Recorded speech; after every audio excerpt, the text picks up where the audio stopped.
In the warm summer days of August 1969, the defining moment of the American counterculture was taking shape. A celebration, festival, concert event that became known around the world simply as Woodstock. What began as a small music festival, originally planned for an audience of about 20,000, snowballed into a major production involving 32 of the biggest names in rock and roll, playing to a crowd of nearly 500,000 people. And it came at a time when America was desperately in need of hope, change, and peace. Could we release the bonds that were constricting our society at the end of the Vietnam War, the freedom for women, the freedom for civil rights? It was promoted as 3 days of peace and love. It was camaraderie, it was communitarianism, our own festival of rock and roll music. A team of friends came together, including Dale Bell. They had an idea. They would film it as an innovative documentary.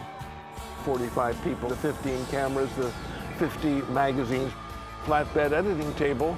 The new idea they had gave the film its iconic look. It's brand new technologies. But it was the boldness of being able to say, why not? And the rest is rock and roll history.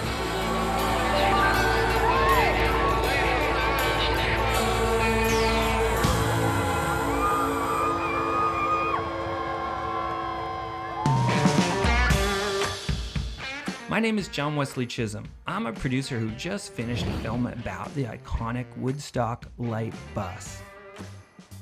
Dale. During filming, I was lucky enough to meet up with Dale Bell, one of the producers on the movie and an unsung hero behind the original Woodstock film. He was happy to sit down and talk about his memories of that amazing summer festival. Thanks so much for meeting with us. You're welcome, thanks for finding me. When people say they remember Woodstock, what I think most of them mean is they remember seeing the Woodstock movie. It was a huge hit, and it ensured the festival's lasting legacy. It captured the 60s generation of social change in a single moment, but also in a new way. But astonishingly, Dale Bell and his team only had about a week to plan the film.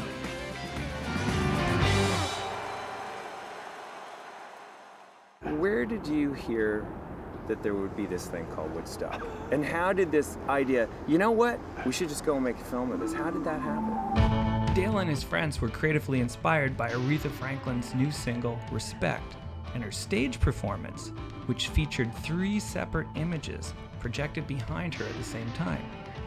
You've got 3 projectors showing R-E-S-P-E-C-T on a white wall. Blown away, totally blown away. And so they thought, how cool would it be if we could put multiple images on the screen at the same time in a movie? That is where the vision for a concert capturing event with multiple images came from. But there was a team of people who were working in public television, not necessarily only in public television, who had been in civil rights trenches, in the Vietnam War, in the women's rights movement, and they were all hustling around New York. And that's where the idea started to take shape. Documentary filmmakers covering a 3-day music festival. An uncommon approach, but one that could help produce a more unique film and a gold mine if it worked. And they looked at me and they said, but it's a week away. With the pressure mounting, Dale needed to act fast if he and his team were going to pull off the film of a lifetime. You know, what are we going to do? And I said, I will put together as many people as we can. There was no group gathering until I had 40 people up there. And planning the logistics is where Dale's contribution and quick thinking came into play. They were still building the stage. And I said, let's have something where you could, if you were a cameraman, you could put your elbow on the stage and just be like this. And he said, what do you want? I said, maybe a 4x8 plywood the entire length of the front of the stage. And then plywood underneath so that the assistants can work. With the crew and cameras in place, focus turned to another crucial component: all of the film stock it would take to document a round-the-clock 3-day festival. We had $13,000 in the bank. I said, that's enough to buy raw stock. Yeah. Several hundred boxes of raw stock, each box containing 30 rolls, and each roll containing 11 minutes of cinematography time. Tuesday, I placed the order, and lo and behold, they had 1/10, 1/20th of what we needed. Without stumbling, Dale and his team sourced the remaining stock, and just in the nick of time.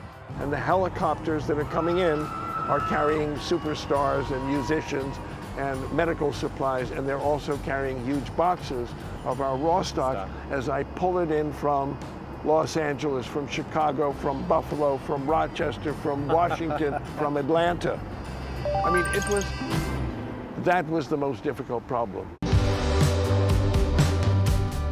It was a series of smart choices, ingenuity, and maybe even some minor miracles that helped bring the team's vision to life. Our film was revolutionary. Not only was it revolutionary, I think, in terms of content, but it was revolutionary in the way we filmed it. It was not music alone. Remember, there were 300, 400, 450, 483,000 people up there. And I was one who said, to hell with the music, it will sort of record itself. Yeah. This is an anthropological, musical pilgrimage experience. Right. So let's get as much anthropology into the film as we possibly can. But the documentary team, as far as I was concerned, was more important. Go out and try to find these kinds of stories that we could weave into the music so that the whole film itself would be a mixture of both music, which was part protest, and people, which was mostly anthropology, and see if we couldn't glom all of this together at some later point in the editing room. What Dale and his team captured at Woodstock was a glimpse into society's raw emotions in the moment. A microcosm of blending cultures, stories of humanity, and the yearning for the quelling of restlessness at home and abroad.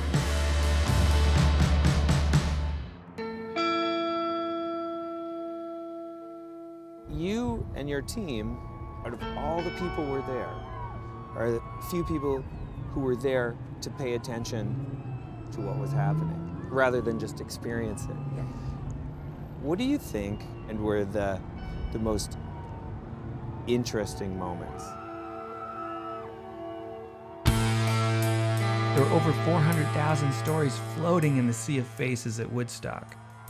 Dale, along with his friend and cinematographer David Miles, came across one of the most powerful stories and lasting moments from the original Woodstock film.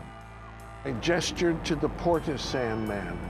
His name is Tom Taggart, that he actually put his hose into the latrines and picked it up. And I said, this might be an iconic little moment. He says, I'm happy to be doing this up here for these kids. I have a kid here right now, and one of my other sons is flying in Vietnam. And that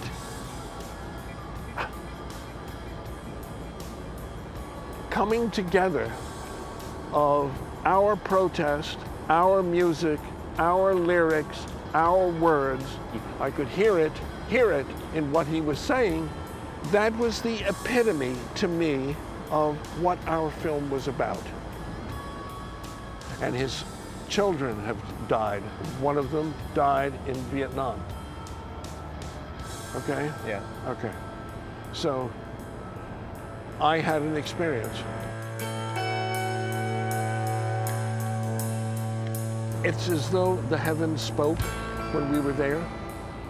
We had rain, we had lightning, we were scared on stage. The towers were blowing like this. There was a convergence of circumstances that no one ever could have predicted. So, are we proud of having been involved in a silly movie? The answer is, of course. Of course, you know, it may change lives. It may change the course of how we regard our Earth, how we respect our Earth.